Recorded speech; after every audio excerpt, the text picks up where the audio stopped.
Alam mo ba, ang Seiko ay isa sa pinakakilala at pinakarespetadong watch brand sa buong mundo na sumisimbolo ng Japanese precision, innovation at craftsmanship. Itinatag ito noong 1881 sa Tokyo, Japan ng isang batang negosyante na si Kintaro Hattori. Sa edad na 21, nagbukas siya ng maliit na tindahan na nag-aayos at nagbebenta ng mga relo. Dito nagsimula ang pundasyon ng Seiko.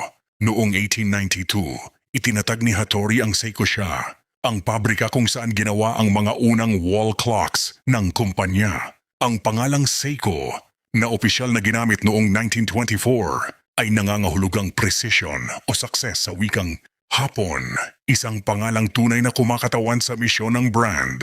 Mula sa simula pa lamang, malinaw na ang layunin ng Seiko. Gumawa ng dekalidad at maaasahang orasang kayang makipagsabayan sa pinakamahusay sa mundo. Isa sa pinakamalalaking ambag ng Seiko sa kasaysayan ng relo ay ang paglikha ng kauna-unahang quartz wristwatch sa mundo, ang Seiko Quartz Astron noong 1969. Ang Keozi imbensyong ito ay nagbago sa buong watch industry dahil sa mas mataas na accuracy at mas abot kayang produksyon. Dahil dito kinilala ang Seiko bilang isang game changer sa modernong timekeeping. Hindi lamang sa quartz, technology nanguna ang Seiko.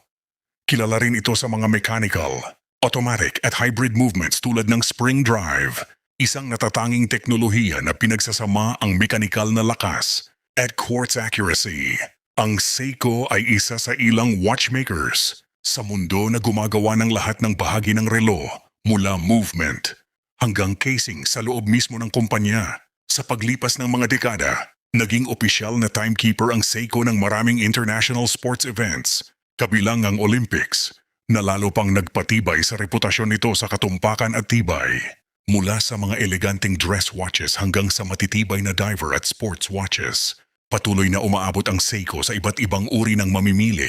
Sa kasalukuyan, ang Seiko ay nananatiling simbolo ng oras, tradisyon at inobasyon.